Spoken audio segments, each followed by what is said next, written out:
que até já dá para começar a aula. Se eu consigo. Bom, pessoal, hoje eu não vou usar o Observable, porque a gente vai começar a ver um pouquinho de design responsivo. E o Observable, ele é complicado para fazer esse tipo de coisa acontecer, porque a gente tem pouco controle do tamanho de tela, para a gente ver essas coisas acontecendo. Então, eu vou usar aqui meu VS Code mesmo, para mostrar essas coisas para vocês, né? Mas, enfim, na prática dá no mesmo, né? É só uma questão do ambiente ser um pouquinho mais fácil para mostrar as questões de design responsivo. Então, nas próximas aulas, acho que uma ou duas aulas, aqui essa e talvez a outra, a gente vai ver algumas coisas importantes voltadas para o design responsivo. O que é o design responsivo, para quem não faz ideia do que seja isso? O design para web responsivo, né, ou pelo menos o design digital responsivo, é essa ideia, esse conceito de que o artefato que você está projetando, que você está construindo, ele tem que se adaptar corretamente e responder corretamente ao contexto onde ele está sendo usado, né? Então, assim, isso é uma coisa, na teoria, muito interessante e muito difícil de fazer. A gente acaba trabalhando com uma coisa que não é exatamente um design responsivo, é muito mais um design adaptivo, ou seja, um design que se adapta, né? E não um design que responde plenamente, né? Somente para a web, porque é difícil saber qual é o contexto de uso. O contexto de uso é uma coisa muito mais complicada do que apenas o tamanho da tela, que é basicamente o que a gente trabalha quando a gente está construindo no web. Então, assim, você não sabe realmente o contexto, você não sabe se o usuário está realmente usando um tablet, um desktop, um mobile, você não sabe, você sabe o tamanho da tela. Então, o usuário pode diminuir o tamanho da tela do navegador até o tamanho que é de um mobile, né? Até o tamanho de um celular. A gente não sabe se ele está, de fato, trabalhando com um celular ou se ele está usando o desktop com uma tela reduzida, né? Principalmente quando se fala em CSS. Quando a gente entra para programação, JavaScript, até é possível sondar. Mas é muito complicado, a partir dessas sondagens em JavaScript, você adequar as coisas. Dá muito trabalho e é um processo bem mais difícil de ser feito quando a gente está falando em programação, né, e não CSS. O CSS resolve as coisas mais fácil do que a programação, mas ele também é mais limitado, né? Então, na prática, para a web, o que a gente faz? A gente, de uma certa maneira, né, ajusta o nosso artefato em função de algumas características que o navegador possui. Basicamente, são características de dimensão do que a gente chama de viewport ou do próprio navegador. Isso é, a dimensão de tela disponível para o teu artefato. Quantos pixels você tem ali para o seu artefato, né? Tanto na horizontal quanto na vertical. Então, a gente ajusta as questões a isso, né? A gente não responde adequadamente, mas é razoavelmente assim, talvez assim, 80% está resolvido, né? Talvez não seja perfeito, né? Mas é razoavelmente suficiente, né? Porque é isso, vamos lá. Quando você está no desktop, você tem uma distância da tela muito maior de quando você está num tablet, por exemplo. E você pode ter exatamente a mesma resolução de tela num tablet que esteja numa posição horizontal, né, virado na horizontal, que você tem numa tela. Só que você usa o tablet muito mais próximo, quer dizer, você tem uma outra relação, né? Então, o design responsivo, ele não consegue responder perfeitamente essas questões, mas ele responde de alguma maneira a algumas delas. Então, a gente tenta fazer o melhor trabalho possível nesse sentido de distribuir conteúdos que estão nos documentos HTML de uma maneira mais confortável, de uma maneira mais fácil possível para aquela dimensão de campo que está ali disponível. Tá? Então, o que a gente chama, às vezes, de design responsivo é isso. Ele não é perfeito, mas ele ajuda bastante, né? Ele colabora bastante, né? E esse design adaptativo, né? Ou esse design responsivo que a gente usa através de CSS, ele é feito de uma maneira muito, muito legal, né? Se você entender com certa habilidade como trabalhar o CSS, isso pode ser feito de uma maneira muito prática, né? E muito, muito inteligente. Tá? Como é que a gente trabalha isso? Basicamente, toda a parte de design responsivo, ele fica em cima do que a gente chama de diretriz mídia, que é uma regra, né? Que estabelece uma regra, né? Uma condição para o seu CSS ser modificado. Tá? Então, vamos lá. Vou colocar aqui alguns conteúdos. Tá? Deixa eu colocar aqui. Primeiro parágrafo.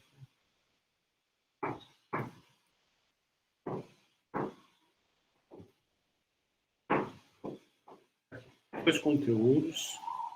Né? Tá ali. Essa parte branca é o meu simulador de navegador. Tá? Ele também não é exatamente um navegador, mas ele é quase. Ele se comporta como um, razoavelmente. Muito bem. Então, vamos lá. Eu vou vir aqui no CSS e vou colocar uma definição, né, especificações para todos as minhas tags P's. Por exemplo, color green. Então, a partir de agora, todos os parágrafos ficam verdes, né? Foi a regra que eu coloquei aqui. E agora eu vou, então, entrar com a diretriz mídia, que é uma condição para alguma coisa, né? Então, vamos lá. Como é que a gente define isso? Primeira coisa, toda diretriz, e a gente depois vai ver uma outra diretriz também, para a parte tipográfica, que é o import, não agora, próximas aulas. Toda diretriz, ela é feita com o sinal de arroba. Então, é isso daqui, ó, diretriz mídia. Aí eu vou falar o seguinte para a diretriz mídia. Essas regras, elas se aplicam para todo tipo de mídia, que seria all, apenas para as telas, que é screen, ou elas se aplicam para a versão impressa do site que eu estou construindo. Então, se você, por exemplo, quiser fazer uma versão diferente, uma organização diferente das informações, para quando o site for impresso, você vai trabalhar isso na diretriz mídia, da mesma maneira que o design responsivo. Tá? Quando a gente está falando de design responsivo, geralmente a gente está falando de telas. Quaisquer telas. Tela de um celular, tela de um desktop, né? Tela de um relógio, não sei. Tá aí. Então, eu sempre vou trabalhar aqui, quando falando de design responsivo, com a diretriz mídia voltada para o screen. E o que mais? E agora a gente começa a estabelecer condições. Então, além de ser que eu poderia fazer só isso daqui, só que isso daqui vai aplicar para todo mundo que estiver em tela. Se não for impresso, vai receber essas informações. Não é exatamente isso que eu quero. Eu quero estabelecer uma condição, além do fato de ser uma tela, né, que ele obedeça uma certa condição. Então, eu coloco aqui and, e entre parênteses, eu vou colocar alguma propriedade que vai disparar essas novas regras que eu vou estabelecer aqui. Isso geralmente funciona em termos assim, tamanho máximo, tamanho mínimo, né, horizontal, né, tamanho máximo, mínimo, vertical. Né? Então a gente trabalha via de regra com essas variáveis, né? Então vamos lá, max width 2 pontos, 600 pixels. 600 pixels, ó, primeiro eu vou reduzir isso aqui para vocês verem isso de uma maneira um pouquinho mais legível. Então, isso daqui, ó, vão ser regras que serão aplicadas quando o tamanho do espaço do navegador, quer dizer, o tamanho do viewport do navegador, essa parte branca que a gente está vendo, quando isso for, no máximo, 600 pixels. Se for 601, já não se aplica mais. Se for 599, se aplica. Né? Então, quando eu faço isso, eu começo a estabelecer regras para uma dimensão máxima, e quando o navegador tiver com menos do que isso, ele vai começar a obedecer tudo que tiver dentro desses colchetes. Eu também posso colocar outras regras juntos, como, por exemplo, aí eu dou AND, né? Min, width for 400px. Ou seja, quando estiver entre 400 e 600. Né? Cuidado para não ficar estabelecendo muitas regras, muitos parâmetros, porque isso começa a ficar muito confuso. Né? Você não sabe exatamente qual das regras está em prática, porque você começou a transformar esse sistema num sistema muito complexo. Né?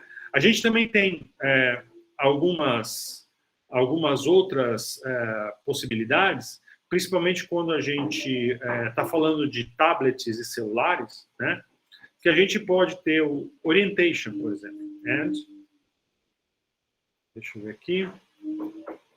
Orientation, 2 pontos, landscape.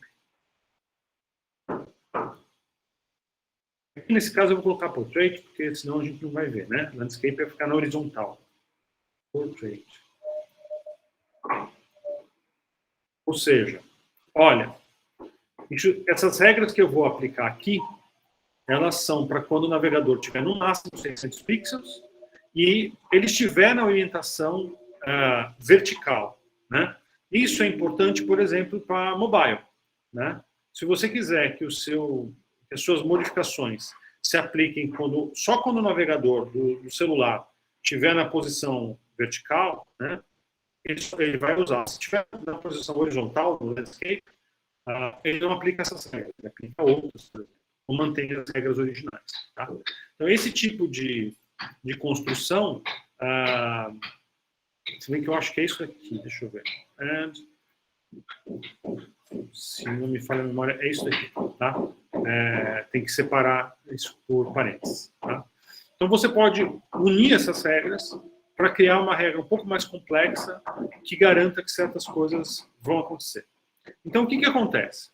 Nesse meu caso aqui, ó, né, onde eu estou com um navegador com um espaço bem verticalizado, provavelmente a regra de orientação portrait vai estar cumprida, e tamanho máximo 600 pixels. Isso aqui, com certeza, está com no máximo 600 pixels. Tá? Então, tudo que eu colocar aqui dentro vai ser aplicado nesse espaço. Quando esse espaço ficar maior do que 600 pixels, por exemplo, aqui, já deve estar maior que 600 pixels, essas regras não se aplicam mais. Então, é como uma chave, você liga e desliga, né, as regras. Você modifica ou volta ao original. Então, vamos ver isso acontecer. Então, aqui, ó, P, color, red. Ou seja, quando o meu navegador tiver menos de 600 pixels, todos os P's vão ficar vermelhos. Aqui, ó, ele provavelmente não está com menos de 600 pixels. Mas quando ele vem para cá, ele já está menor, e aí a regra se aplica. Se eu abrir de novo o meu navegador, ele volta a ser verde, porque ele está maior que 600 pixels. É exatamente nesse mecanismo que funciona a diretriz mídia. Então, o que acontece quando a gente está trabalhando com design responsivo? A gente vai começar a estabelecer algumas regras, e dentro dessas regras, dentro dessa diretriz, né, você vai alterar as informações originais do seu CSS. Você vai sobrescrever, fazer o override das regras que você tinha originais. Então, isso vai garantir que os seus elementos, seja através de ID, seja através de class, seja através das próprias tags, se modifiquem em função de um contexto de dimensionamento e de espaço de tela diferente. Tá? Legal. Ó, agora vamos complicar um pouquinho mais isso para vocês verem. Eu vou tirar aqui esse esse portrait, porque ele não é importante para nós agora, né? Vamos fazer o seguinte, ó. 900. E agora eu vou colocar mais uma diretriz mídia, que vai ser 600. Tá aqui. E aqui, então, eu vou colocar blue. Blue violet. Ó, legal, blue violet. Então, o que acontece? Se eu tiver um navegador grande... Eita! Eu não sei se eu vou conseguir mais do que 900 pixels aqui. Deixa eu fazer um pouquinho diferente, então. Vou colocar 700 e aqui 500. Vamos ver. Assim melhora, fica mais fácil. Ó, mais do que 700, ou seja, essa regra não se aplica, porque meu navegador está com mais do que 700 pixels. Mais do que 700 pixels, essa regra também não se aplica. Por quê? Porque eu estou com mais de 500 pixels. Então, qual é a regra que vai ser aplicada? A regra original. Tá aqui, verde. Aí, de repente, eu começo a diminuir o meu navegador. Opa! Agora ele tem menos de 700 pixels. Quando ele tem menos de 700 pixels, ele fica vermelho. Tá aqui. A tag IP fica vermelha. Se eu diminuir mais, ele fica com essa cor meio roxa. Nesse caso, ele está com menos de 500 pixels. Detalhe importante aqui, né? Quando ele é menos de 500 pixels, ele também é menos de 700 pixels, certo? Então, se eu colocar alguma coisa aqui, por exemplo, como font size 9 pixels, esta regra continua sendo aplicada. Por quê? Porque quando ele está aqui com 500 pixels, ele primeiro aplicou todo esse conjunto de regras aqui, ficou vermelho, e ficou com a fonte pequena, e depois, quando ele percebeu que também faz parte disso daqui, ele aplicou a mudança de cor, que está estabelecida aqui. E ele manteve a informação original aqui. Original não, né? Já havia sido subscrita. Então, vamos lá. Se eu virar aqui e falar o seguinte, ó, font size 20 pixels. Ó, eu vou lá para a versão verde, para a versão grande. Ó. O tamanho da fonte está grande. Quando eu venho para menos de 700, ele já diminui o tamanho da fonte para 9. Como aqui não se falou nada sobre o tamanho da fonte, ele vai manter no override a última informação que foi subscrita. Então, quando eu desço aqui para 500, a fonte continua com 9 pixels. Se eu falasse alguma coisa aqui, como, por exemplo, font size 16, ele aplicaria. E aí, ó, quando eu estou aqui entre 500 e 700, ele fica pequeno. Quando eu vou para mais 700, ele fica com 20 de novo. Né? Mas se eu não falar nada, se eu não falar absolutamente nada, ele vai manter a última informação sobrescrita. Né? Então, se a gente pegar no nosso navegador e olhar ali a parte de inspect, deixa eu fazer isso com vocês. Vamos lá. Deixa eu abrir aqui uma outra linha. Agora a gente vai ver isso no inspect. Dei um minutinho. Para fazer isso, eu vou ter que compartilhar, acho que talvez a tela inteira, porque o inspect não aparece na janela. Me dei um minuto.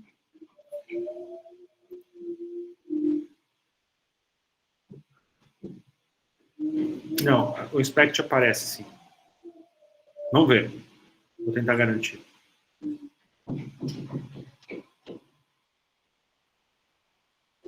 Vocês conseguem ver a barra de inspect aqui? Ou ela não aparece para vocês? Porque tem esse problema no Chrome.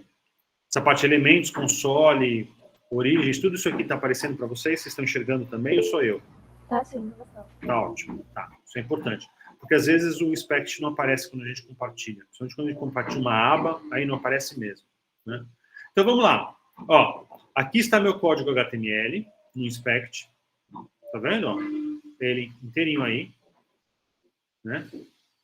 exatamente como estava lá no meu editor. E aqui a gente está vendo o resultado. Ó. Reparem, se eu diminuir aqui, ó, 402 pixels, 403, 410. Está aqui, pequenininho e roxo. Quando eu passar de 500, mais de 500, ele fica vermelho. Né? Era essa a regra que a gente tinha colocado. E se eu passar de 700, ele fica com um texto grande e verde. Tá ali.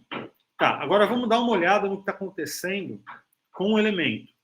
Então, eu venho aqui, seleciono este elemento. Tá? Vou puxar aqui para a gente ver direito. Ó. Aqui eu vou ver o CSS, tá vendo? Isso aqui tudo é para ver o CSS, é o Box Model, né? E as informações do CSS. Olha o que a gente está lendo aqui, ó, nessa parte aqui, ó. Informações do P, cor verde, fonte 20 e os defaults que vêm já com o próprio navegador de margem, etc. Aí eu vou diminuir aqui, ó. Vou diminuindo, vou passar de 700, ficar com menos de 700. Olha o que ele me mostra, ó, de um ponto para outro. Ó, tá vendo que ele cortou aqui as propriedades? O que ele está me falando com esse corte aqui? Ele está dizendo, essa propriedade foi atualizada. Essa propriedade não é mais o que foi definido. Essa definição existe, ela está aqui, inclusive, no meu arquivo, na linha 9, ela existe, mas ela foi sobrescrita por outra coisa. Daí eu venho na parte mais em cima do que ela, ó. Isso aqui é o primeiro nível, segundo nível de sobrescrita, terceiro nível de sobrescrita. Ó, existe uma diretriz mídia no meu documento e ela sobrescreveu a cor e o tamanho, né? Ela está, inclusive, ó, definida na linha 16 do meu documento. Tá? Então, essa diretriz está funcionando. Aí eu venho aqui, continuo diminuindo... Opa, agora ele me... Continuo diminuindo o meu documento, continuo diminuindo. Quando eu tiver menos de 500, bem devagarzinho para controlar isso. Quando tiver menos de 500, aparece mais uma diretriz mídia sobre tudo isso aí. Então, em cima dessa, há mais uma diretriz mídia. Detalhe, essa diretriz mídia sobrescreveu aqui a informação de cor. Ela colocou essa nova informação de cor, né? Mas ela não sobrescreveu aqui a informação de fonte, nem o display, nem margem, né? Nem nada disso. Nenhuma dessas informações foram sobrescritas. Essas foram e essa aqui foi. Tá? Então, vocês estão vendo aqui, ó, a pilha do CSS. O que foi sobrescrito um em cima do outro. E o resultado que a gente vê aqui é a soma disso aqui tudo. Isso aqui somado com isso, somado com isso e somado com isso daqui. Né? Vai somando, ele sobrescreve o que vai somando, e no final você tem um estilo que é esse daqui. Ó, o computado, computer, né? Então, o computado no final das contas, ó, ele está com cor roxa, ele está com display block, ele está com font size 9 e por aí vai. Obviamente que se eu diminuir isso daqui, ó, vai mudar. Certo? Se eu diminuir isso daqui, ó, vai mudar. Verde, block 20, né? Então, o computado, né? Essa parte de computado aqui, ela nos diz exatamente a respeito de como está esse elemento nesse momento. É isso que ele resultou. E quando eu olho os estilos, ele vai me mostrar tudo aquilo que foi construído, né? Seja com diretrizes mídias ou não, seja com múltiplos CSS, né? Múltiplas definições do mesmo CSS, por exemplo. Eu vou alterar aqui, vocês não vão ver. Não, deixa eu compartilhar com vocês. Vai? Eu vou compartilhar de novo o editor e a gente vai ver esse resultado no navegador de novo. Espera aí. Vamos lá.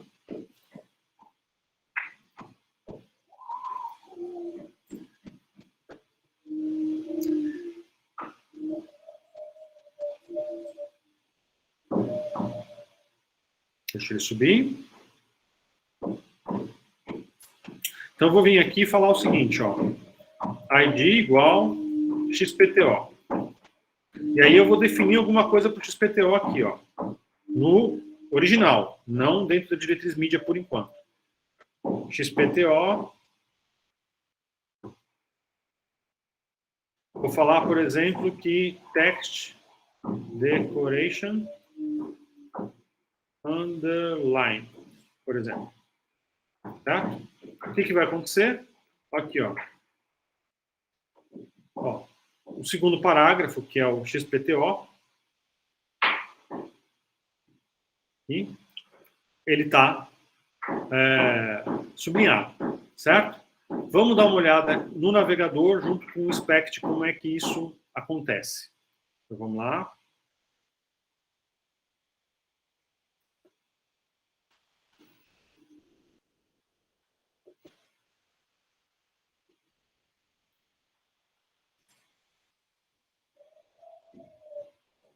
Olha aqui. Vamos dar uma olhada aqui no... Deixa eu diminuir um pouquinho o navegador para ficar mais legível para vocês aí, né?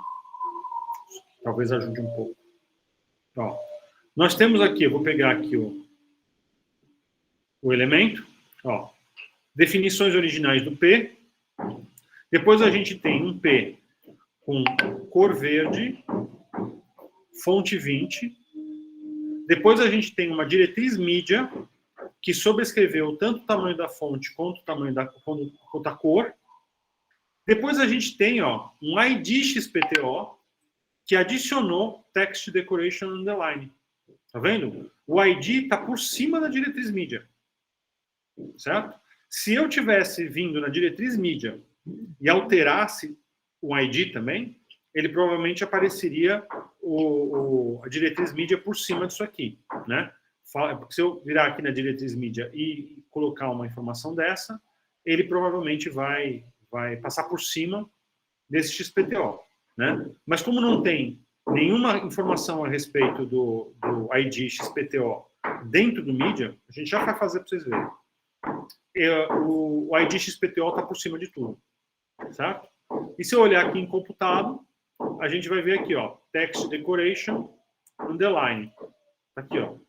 Então está computado ele ser também sublinhado. Vamos voltar para o nosso editor, onde a gente também agora vai fazer algumas modificações no XPTO.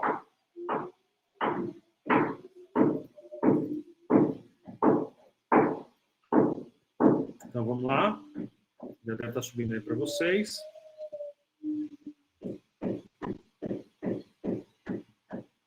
Ó, vou vir aqui na diretriz mídia 700, máximo 700.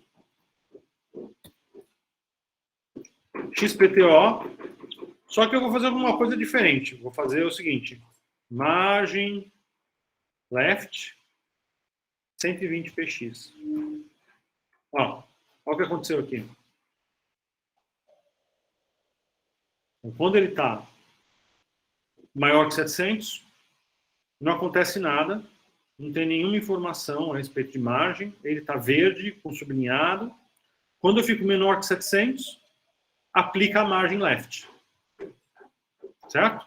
E quando fica menor de 500, mantém a margem left, porque ela foi definida e continua válido. Essa dimensão continua menor que 700. Vamos de novo lá ver no navegador como é que isso funciona, né? Dentro do inspect.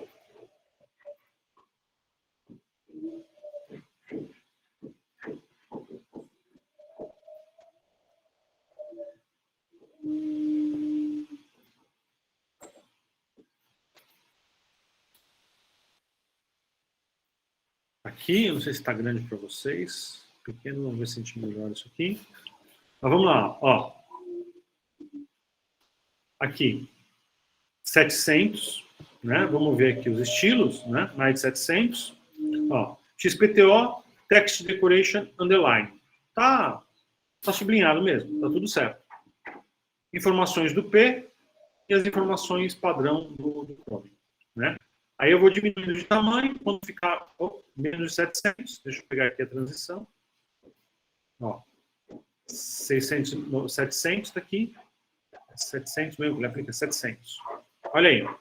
O que eu mudei de um para outro, ele não só me colocou aqui diretriz mídia, né? Tá aqui, XPTO por cima da diretriz mídia e outra diretriz mídia com o XPTO aqui.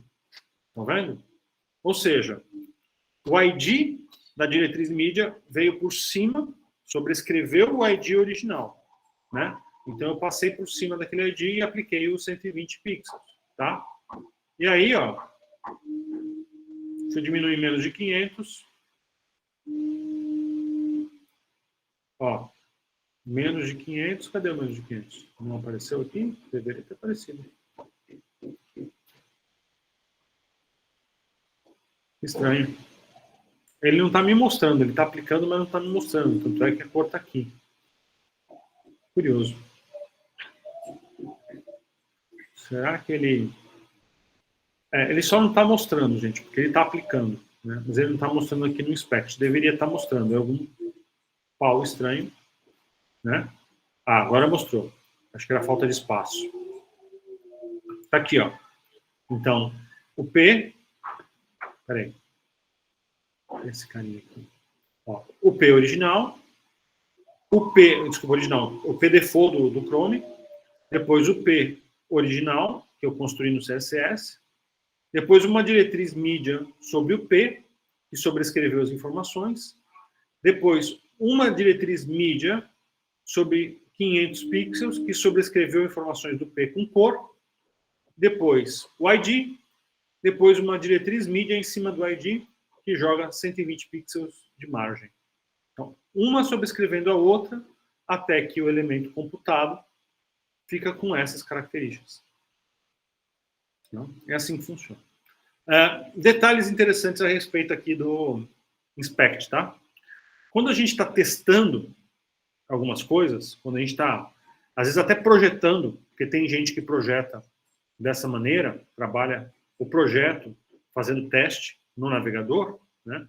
Vocês podem ativar ou desativar alguma dessas coisas. Então, por exemplo, eu posso vir aqui e desativar o underline temporariamente. Eu não estou alterando o arquivo, não mudei meu código HTML lá no arquivo. Eu só estou modificando no navegador temporariamente, para ver como é que fica. Então eu posso ligar e desligar essa propriedade. Eu posso vir aqui e falar, não quero isso aqui, ó. Não quero que ela seja aplicada. Ou eu posso virar e falar assim, ó, não quero fonte 9. Não quero que essa informação seja aplicada. Por quê? Porque provavelmente estou fazendo teste, eu estou diminuindo o tamanho, aumentando o tamanho, e eu estou tentando fazer com que o meu artefato fique com uma característica específica que eu não estou conseguindo direito encontrar. Então eu posso alterar essas informações aqui em tempo real, né? Ligar, desligar propriedades, para ver exatamente o que é que está produzindo um certo efeito aí no meu projeto. E eu posso também alterar as informações. Posso vir aqui e falar assim, ó, não, eu quero 300 pixels. Ou eu quero menos 50 pixels. Eu jogo o meu artefato ali para sei lá para onde. Então, além de ligar e desligar, eu posso alterar. Eu posso, por exemplo, margem top 300 pixels. Tá aqui, ó. Meu artefato veio aqui para baixo. Tá aqui, ó. Joguei com 300 pixels. Opa, deixa eu desligar. Deixa eu ligar. Então, geralmente a gente usa muito o inspect, né, para ficar tentando, na tela do navegador, no próprio navegador, visualmente, entender o que a gente precisa modificar em alguma dessas condições, né, para ajustar do jeito preciso, né, controle de pixel, o que a gente precisa aí na tela, né? Então o inspect vai ajudar muito a gente nesse processo para encontrar a solução certa, encontrar a solução adequada e testar essa solução dentro do navegador, tá? Dentro do próprio navegador. Como é que ele se comporta, né? E o que exatamente no meu CSS está fazendo com que esse comportamento aconteça. Tá? Isso aqui, usar isso aqui é muito difícil no Observable, tá, gente? Porque o Observable tem muita coisa. Porque ele já está dentro do navegador, né? Ele já carrega com muita informação isso aqui, por estar dentro e dá aqueles problemas que vocês já viram de CSS, né? Dele sobrescrever alguma informação ele mesmo e a gente não consegue controlar direito, né? Então, geralmente, para desenvolver esse tipo de coisa, né? Esse tipo de solução responsiva, o melhor caminho mesmo é a gente, de fato, abrir aqui um inspect do navegador e ficar trabalhando.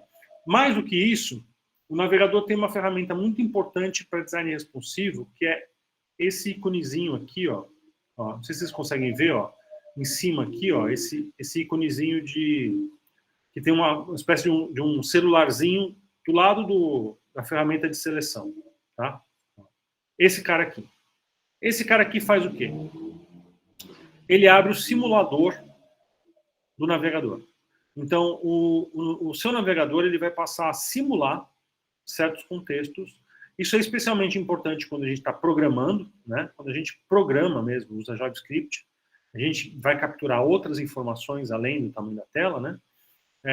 Então, a gente tem aqui uma ferramenta que permite a gente testar e simular contextos. Olha aqui. Então, você pode diminuir tanto horizontalmente quanto verticalmente o teu navegador, né? Então, você pode falar, eu quero um navegador desse tamanho, o que acontece nesses casos, né?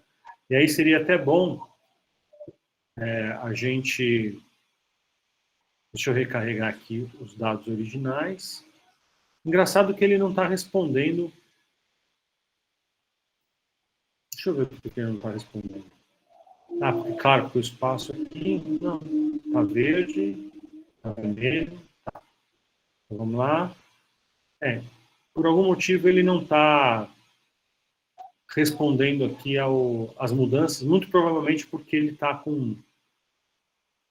sem as informações, as meta-informações para que ele não se ajuste, né, para que ele respeite o CSS. E mais do que isso, o próprio navegador ele vai ter aqui alguns perfis. Ó, Moto G4, né, são meio antigos, né? Galaxy S5, mas ele vai permitir que a gente, né, tenha essa informação, né? No geral, isso aqui funciona, não sei porque exatamente. Não sei se vocês vão se lembrar de uma aula quando estava falando de meta-informação. Existem algumas propriedades no head que a gente coloca para que o navegador não haja da maneira com que ele imagina, que ele respeite exatamente o que está estabelecido, né? Eu acho que podem ser essas informações que estão prejudicando. Aí ele deve estar tentando fazer com que esse site ele se comporte de uma maneira ajustada, enfim, aqui no simulador. Né? Mas o simulador permite então para a gente fazer exatamente isso, né? Quer dizer, ele permite que a gente entenda, né, ajuste a tela para que ela se comporte aí, né, como um mobile, ou como um desktop, ou como, enfim, o que você precisar para testar. Ele deveria estar se ajustando. Aqui também ele permite que você troque a orientação, né? Porque essa é uma informação que a gente não tem no desktop. O desktop não tem orientação, mas o mobile tem. Então, quando você quer verificar se a tua regra está sendo aplicada, né, e como que ela está aplicada para landscape e portrait, você usa esse botãozinho aqui.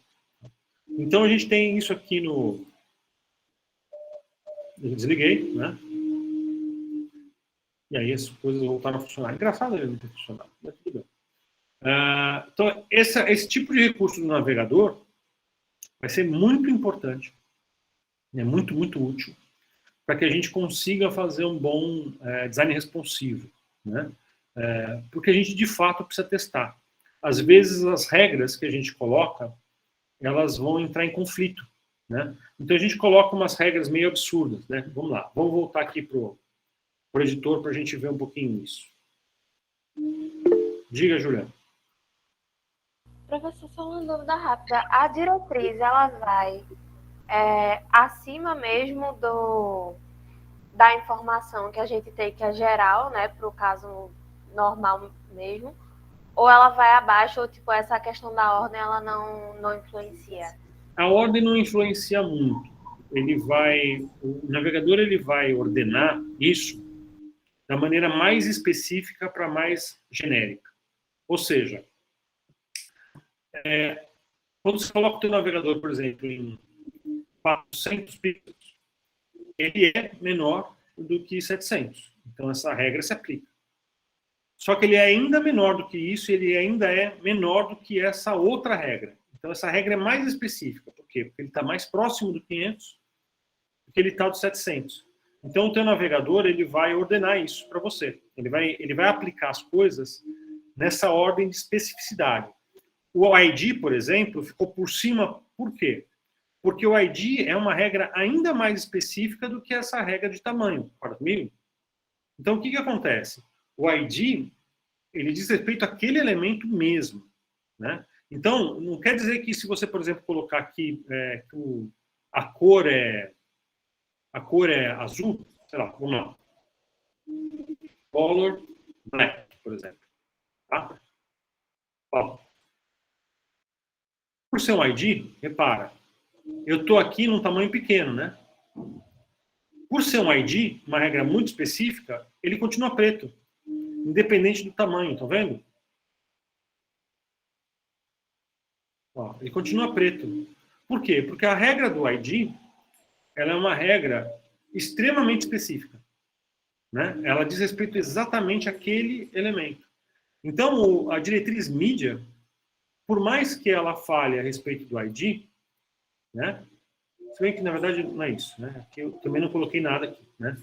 Mas por mais que ela fale da cor do P, ela mude para vermelho a cor do P, a regra do ID é mais específica para aquele elemento do que a regra do P.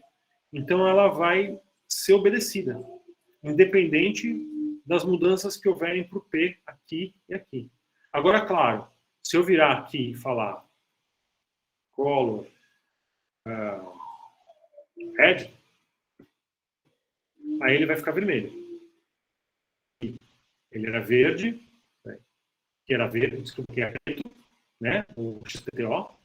Aqui ele fica vermelho, porque eu coloquei no XPTO, ele tem que ser vermelho, e quando ficar menos de 500, ele vai continuar vermelho. Certo? Porque essa regra continua valendo. E ela é para o ID. Então, o navegador, na escrita aqui, você não precisa colocar em ordem, né? Esse primeiro, depois esse segundo. Quem vai definir essa ordem de prioridades é o próprio navegador em função do quão específica é a regra. Tá? Deu para entender? Ficou claro? Sim, sim, sim. Obrigada. Tá. Agora vamos colocar uma regra confusa aqui. Né? Vamos lá. Ó. Min widget 600, não, 500, né? E max widget 600. Olha que regra confusa. Por quê? Porque eu vou aplicar isso daqui se o navegador tiver, no mínimo, 500 pixels. Só que se ele tiver até 600 pixels, eu vou aplicar isso aqui. Ou seja, entre 500 e 600, tem uma condição muito dúbia. Tem uma condição ambígua aqui, concorda comigo? Porque existe informação para P aqui e o navegador também tem informação para P aqui. E ele vai estar nos dois casos, certo? E aí vai ficar um troço que só Deus sabe o que vai ser aplicado de fato. Só olhando lá no inspect do navegador para entender o que de fato o navegador está aplicando, quem vem primeiro, quem vem depois. Por quê? Porque são regras que não estão muito bem definidas. Melhor seria, por exemplo, se eu falar o seguinte aqui, ó, max widget 500, no máximo 500, e aqui, no mínimo 500. Ou seja, até 500 é uma coisa, de 500 para cima é outra coisa. Aí essa regra não ia ter confusão nenhuma, né? Ia ser uma regra bem mais clara E, claro, ela ia se aplicar indefinidamente a partir daqui, né? A minha regra geral não se aplica mais, né? Praticamente, né? Essa regra aqui, ó, praticamente não se aplica mais. Por quê? Porque se eu estou falando que é menos de 500, desculpa, é acima de 500, mais de 500, e aqui é até 500, eu já estou definindo ele duas vezes, né? Vai sempre, uma das duas vai sempre estar aplicada, tá? Então, a regra geral, que é essa daqui, ela provavelmente nunca vai acontecer, né? A não ser que tenha uma coisa muito específica, que, por exemplo, vai acontecer. Tanto é que ele está preto e com underline, né? Aqui ele fica vermelho com underline, e quando estiver bem pequenininho, ele fica preto com underline de novo. Aqui não tem nada para o XPTO, então ele vai herdar o preto daqui, que é dominante, né? E vai... preto underline só. Não vai dar mais nada. Tudo bem, gente. Dá para entender como é que a gente configura isso? Que existe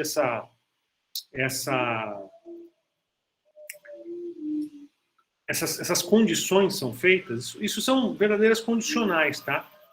São verdadeiras regras condicionais de programação. Tá? Vamos dar uma olhada aqui rápido agora no que existe de disponível de propriedades para a gente usar no CSS. Espera aí que eu vou colocar aqui para vocês.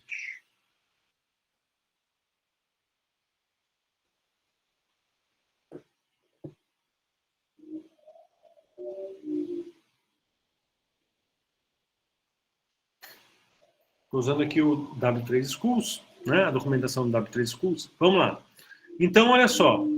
Os valores básicos, né, @mídia para qual tipo de mídia, né? Pode ser para todas, pode ser para impresso, pode ser para tela e também pode ser para speech. Speech é fala. Não sei se vocês sabem, mas o navegador ele tem recursos para deficientes, né, visuais, onde ele fala. Ele fala para o usuário, quando ele está com essa propriedade de deficiência ligada, aonde que o mouse está, o que o mouse está sobre. E dá para você colocar informação nos elementos do que deve ser informado para o deficiente, né?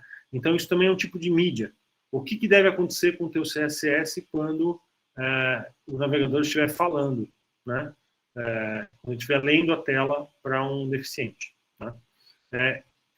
Nunca vi usarem, né? Aliás, diga-se de passagem, o desenvolvimento web para deficientes visuais, apesar de existir todo um suporte para isso, ele é muito mal usado e muito mal aplicado, né? Pessoas, de fato, usam pouco, né? São raros os projetos que consideram essas pessoas, né? Uma pena, porque o CSS e o HTML possuem recursos para isso, né? Mas, enfim. Então, quando você quiser fazer uma modificação para situações onde o navegador esteja sendo lido para um deficiente visual, né, você vai usar esse tipo de mídia na tua diretriz mídia. Tá? E aqui os valores, de fato, os valores que a gente usa de propriedades para criar regras. Então, reparem que tem muitas coisas aqui, né? Algumas são muito usadas, outras são poucas usadas. Em algumas delas a gente deveria até usar mais e não usa. Por exemplo, vamos lá. Color. O que é essa propriedade color? Ela diz respeito à quantidade de cores disponíveis no monitor. Isso hoje não é muito utilizado, porque, claro, a grande maioria dos monitores usa 24 bits, não, 16, 24 bits de cores, né? Quer dizer, uma quantidade de milhões de cores, milhares e milhões de cores, né? Mas existem monitores mais antigos que só são capazes de exibir 256 cores. Existem monitores bem antigos que só são capazes de exibir 2 cores, né? Os monitores branco e preto, ou os ambas, né? E o que acontece? O HTML e o CSS foram criados para atender qualquer situação. Então, se você pegar um monitor que só é capaz de exibir 256 cores, como é que o seu site tem que ser exibido? Você pode ter uma regra de CSS que modifica toda a parte de cor. Se o teu site só tiver, se o teu dispositivo só tiver 2 cores, como é que o teu site vai ser exibido? Professor, quem é que vai usar um negócio desse hoje? Opa! Quando você pega, por exemplo, um leitor de e-book, um Kindle da vida, ele só tem 2 cores, né? Então você pode modificar o teu site para que ele seja bem exibido dentro de um leitor de e-book, né? Utilizando essa diretriz de cor, né? Você pode fazer o seu site ficar branco e preto, né? E exibir coisas só em branco e preto para alto contraste, porque você sabe que, por exemplo, que o teu usuário não tem cor naquela tela, e é uma tela, né? Que mais? Vamos lá.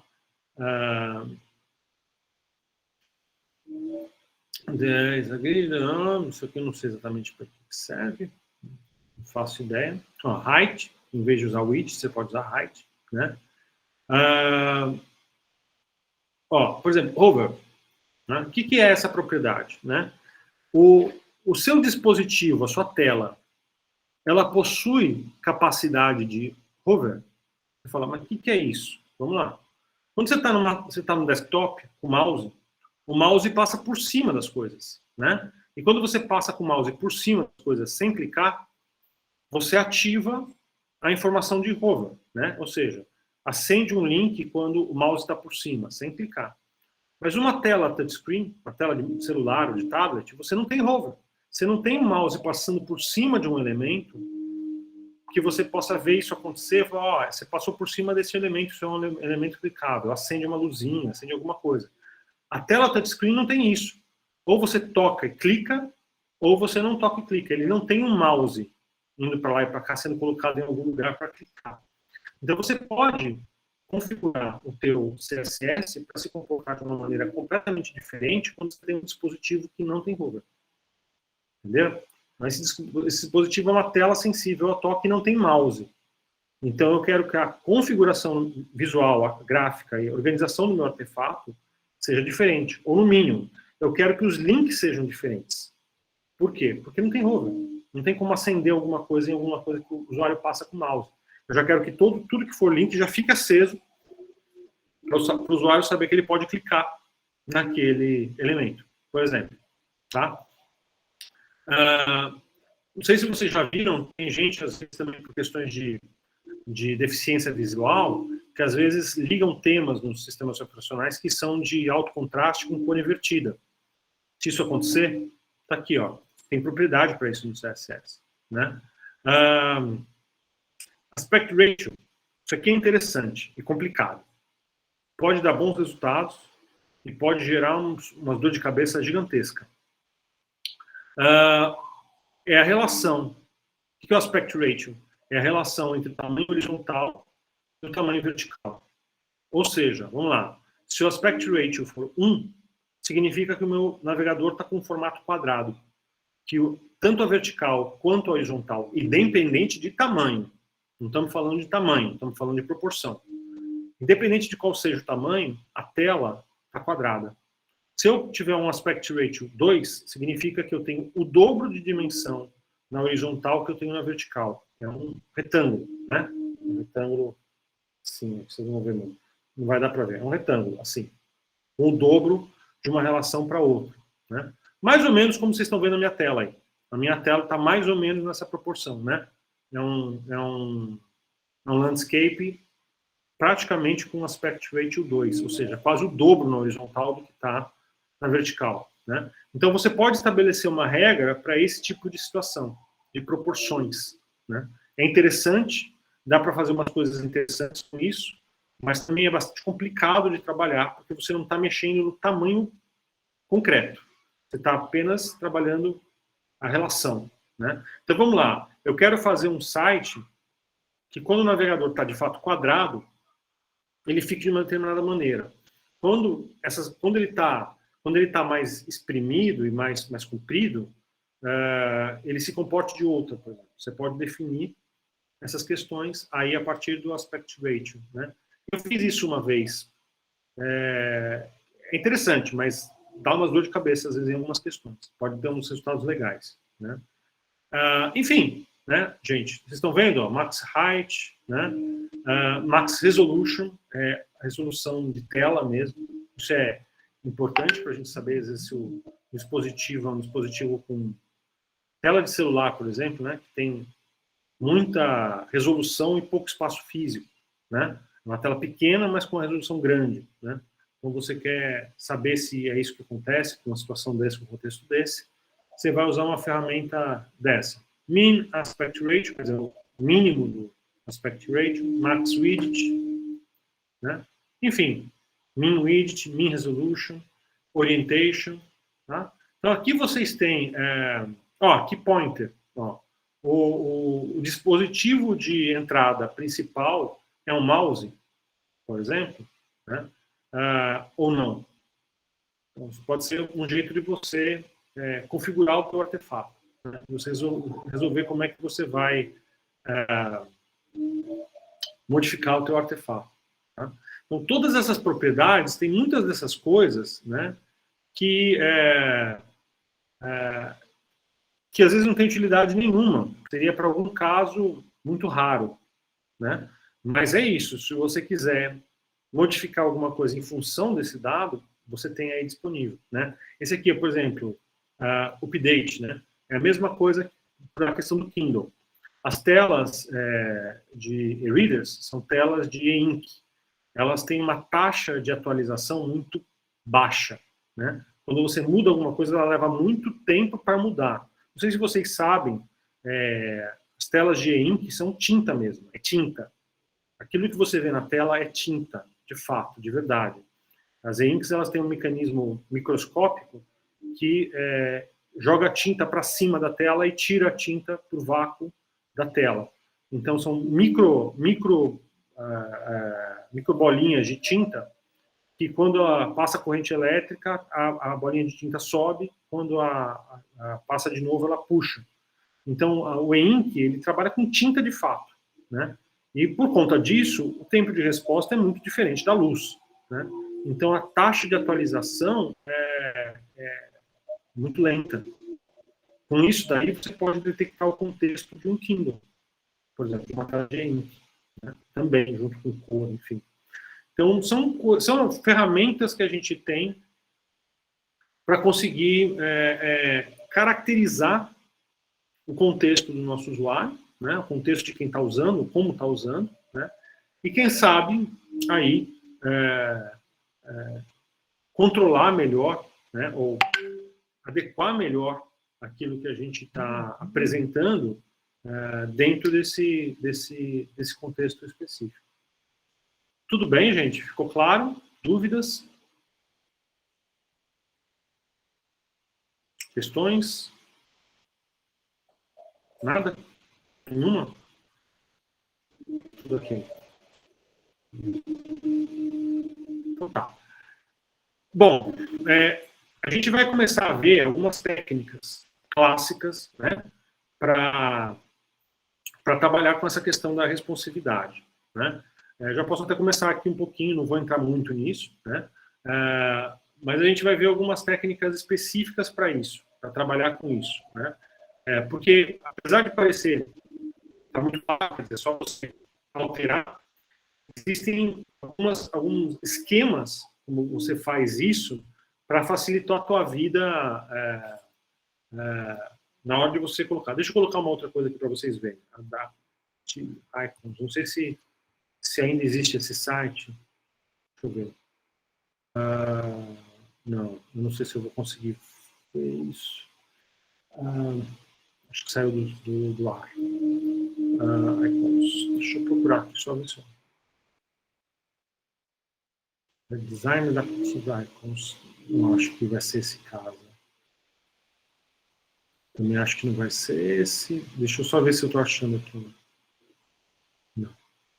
Eu não vou achar. Bom, paciência. Eu vou fazer para vocês aqui, né? Tinha um caso clássico, eu não sei mais onde está esse site. Eu não vou achar mais esse esse site, que ele mostrava uma coisa muito legal, que era o seguinte, se a gente realmente quiser entrar nesse universo do design responsivo, a gente pode fazer coisas muito interessantes, né? Por exemplo, um ícone. Você pega o caso de um ícone, um mero ícone. Quantos ícones você pode ter dentro de um site? Inúmeros ícones, né? Então, assim, você pega um ícone. Esse ícone, ele... Quando a gente está num desktop, né, uma tela grande, né? Imagina aí um desktop com um monitor de 22 polegadas, às vezes mais, 27, sei lá quantas polegadas. Você tem um monitor grande, com muita resolução. O que você consegue ver num monitor desse é alguma coisa com muita definição e que você pode ter um detalhamento muito grande. Então, você imagina que você vai ter um ícone de, por exemplo, o ícone de home, né? O ícone clássico da casinha, né? Se você tem um monitor grande, esse ícone ele pode ser extremamente detalhado, muito detalhado, né? Cheio de detalhezinho, pode ser praticamente uma casa mesmo, desenho de uma casa. Quando você está no mobile, o seu espaço de tela é muito menor, físico. Isso significa que o detalhamento não pode ser o mesmo. Não vai conseguir ver uma tela pequena, fisicamente pequena, né? Então, o que acontece? Existia esse site que mostrava isso, era um experimento, que você faz 5, 6, 7 ícones diferentes para a mesma coisa. Então, você coloca 7 ícones, cada um para uma dimensão diferente, né? E quando você redimensiona a tela, esse ícone muda. Então, quando a tela é grande, você vai ter um ícone com muito detalhamento. Quando a tela é pequena, você vai ter um ícone muito mais esquemático, muito mais simplificado, porque é o que dá para ser feito naquela tela. Então, como é que a gente trabalha isso? Como é que a gente pode trabalhar isso, né? A gente faz a parte de imagem, principalmente, né? Deixa eu voltar aqui para o meu editor aqui, para vocês. A parte de imagem, deixa eu apagar aqui essa parte de...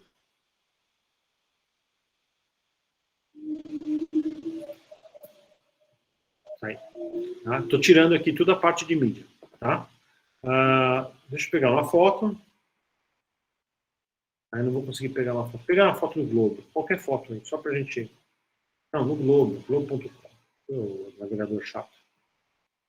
Vou parar em outro lugar para mim. Estou pegando aqui a primeira imagem que aparecer aqui, tá, gente? Essa é uma imagem feia, infelizmente. Vamos lá. Então, no geral, quando a gente vai trabalhar com imagem, a gente faz isso daqui, certo? Aí, ó, eu falei para vocês uma imagem feia. Quando a gente está trabalhando com imagem, geralmente a gente vai pensar em usar a imagem através da tag image, né? Veja, é horrível. Quando a gente está trabalhando com design responsivo, existe uma técnica muito importante para a gente trabalhar com imagem, porque permite que a gente lide com a imagem de uma maneira responsiva. Vamos lá, como é que a gente faz isso? Em vez de trabalhar com a tag image, eu vou trabalhar com o div. Um div mesmo. Div. Vou colocar com ID para ficar mais fácil, mas pode ser um class, pode ser o que você quiser. ID. Horror. Bem fácil de lembrar o que é, né? Aqui. Então eu criei um div. Por enquanto esse div não tem nada, né? Eu vou vir aqui no meu style e vou falar assim, horror.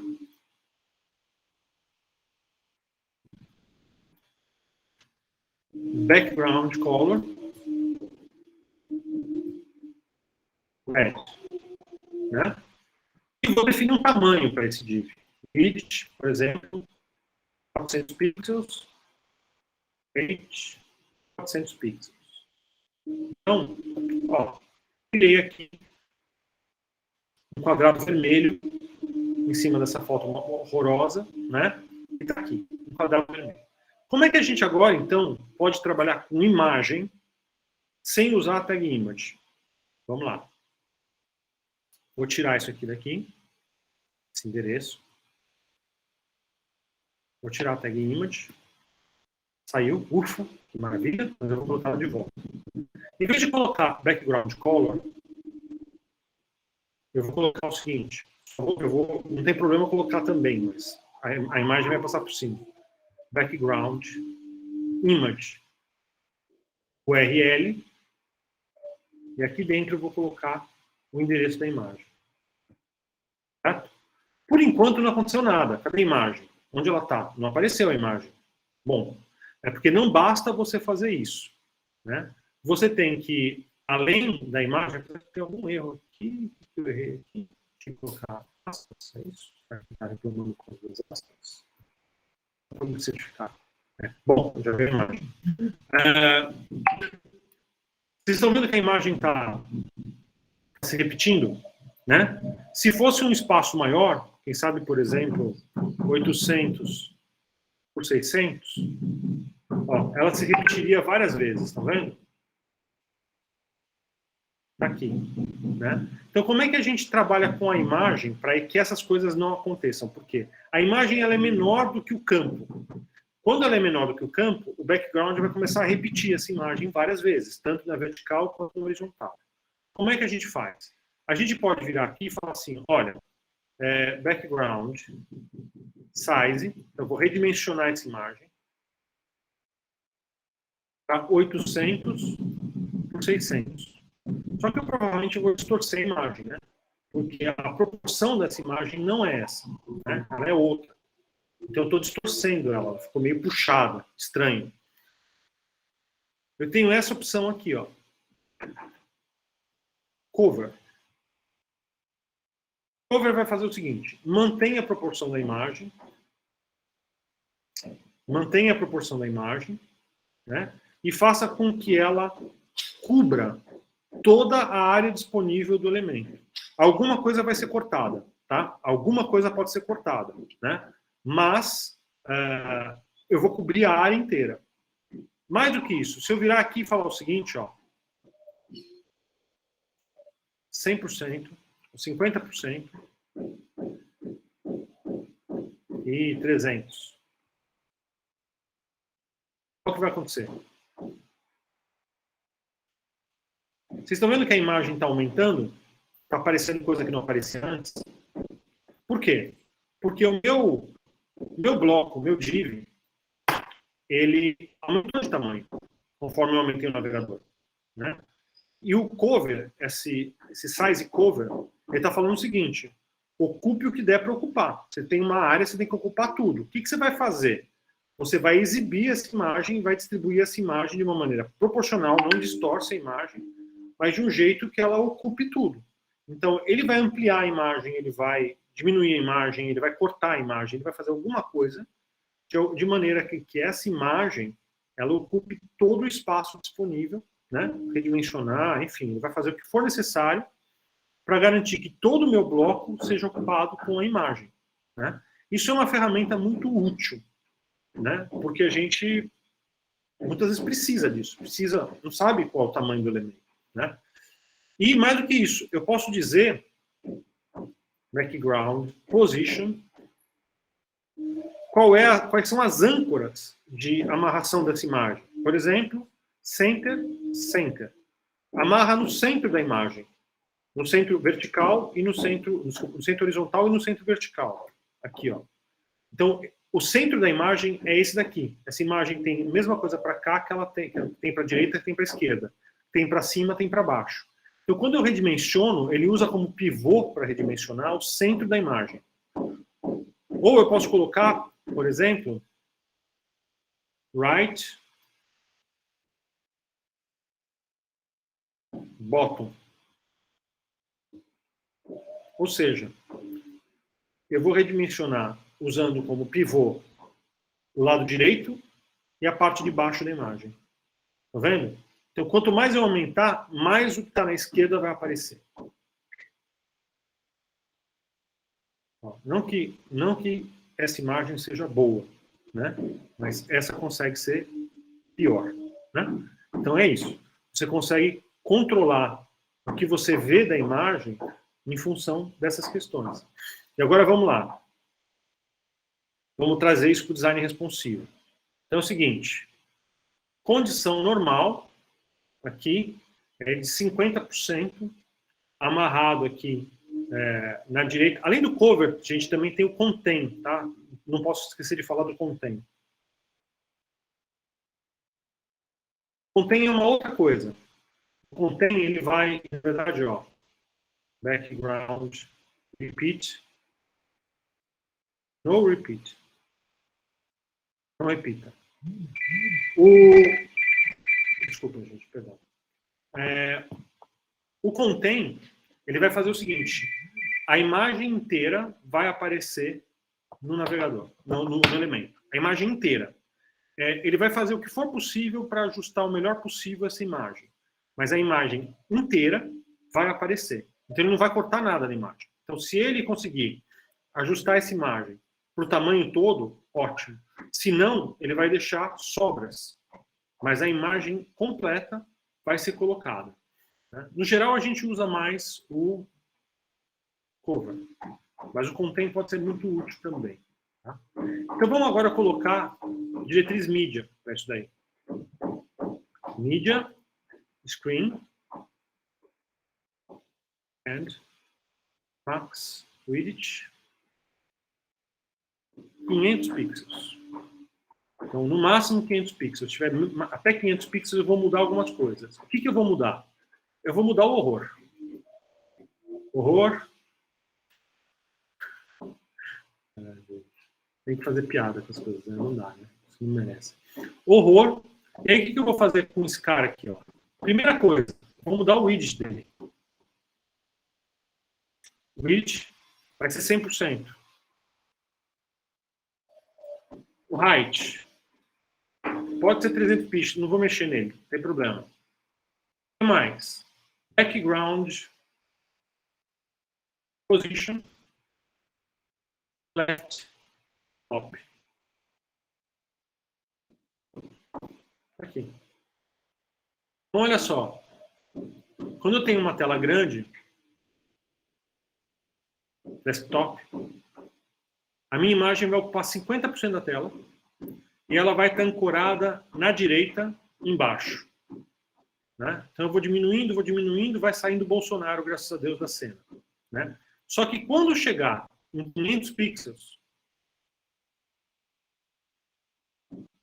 aí ela passa a ocupar 100% do espaço e aí ela está amarrada no lado esquerdo e no topo, e não mais no lado direito. Certo? Então a gente consegue controlar. Ó, escrevi alguma coisa errada aqui, não é possível. Background, position, está errado aqui. Background, eu escrevi. Uai? Não? Position. Por isso que ele não. Position. Tá aí, ó. Tem que estar amarrado na esquerda. Na direita era antes. Amarrado na direita. Quando ele ficar 100%, ele tem que amarrar na esquerda. Ó. E agora, eu vou diminuindo, a esquerda está fixa. Vai saindo o Arthur Lira da jogada. Né? Então, esse tipo de modificação é fundamental, né, para a gente conseguir ter um controle das imagens dentro do nosso ou, por exemplo, aqui, ó, vou brincar com alguma coisa. Border, radius, 25%. Border, radius,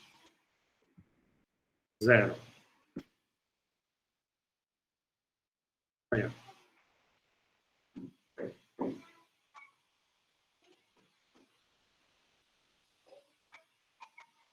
Ou melhor aqui, ó. Vamos tentar fazer outra coisa. Deixa eu ver.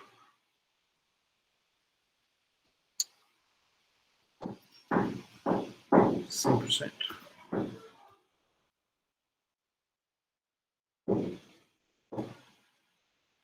Tá vendo? Então, a gente consegue fazer algumas brincadeiras aí, né? Aqui eu estou exagerando, né? Mas, por exemplo, fazer essas bordas, né? Por exemplo, 12 pixels. Não, 10 pixels. Aqui, né? E aqui, de repente, fazer uma de 3 pixels.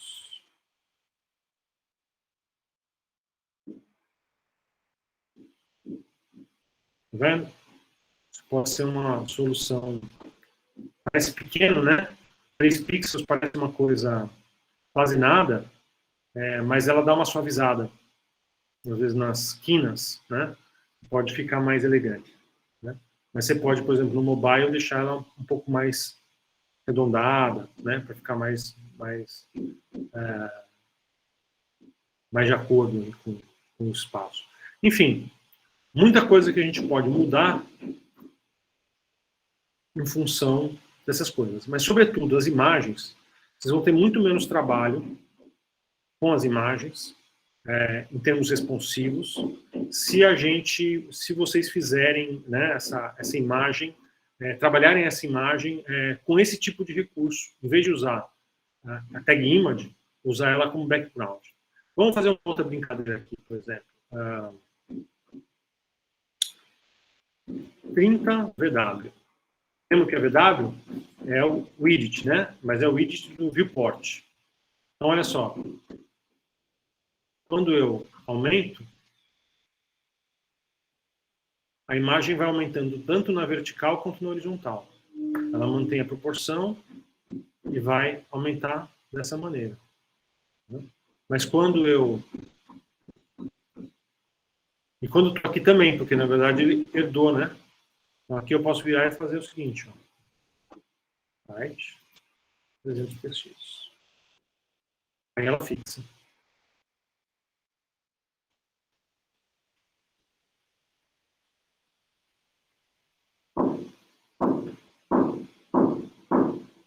Tá legal? Tudo bem, gente? Deu para sacar? Essa é uma das técnicas, tá? Essa é uma das técnicas que a gente vai usar bastante em design responsivo, né? Para conseguir responder legal, responder bem para as mudanças de contexto que a gente tem. Semana que vem a gente começa a dar uma olhada como é que a gente vai trabalhar grid. Aí dá para fazer bastante coisa, né? Como é que a gente modifica nossos grids para mudar o layout completamente dos nossos sites em função dessas mudanças de mídia, tá bom? Dúvidas, questões?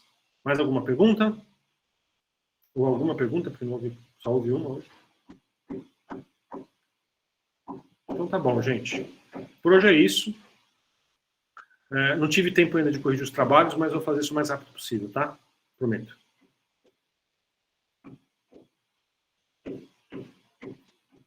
Então tá bom. Vou parar aqui a gravação.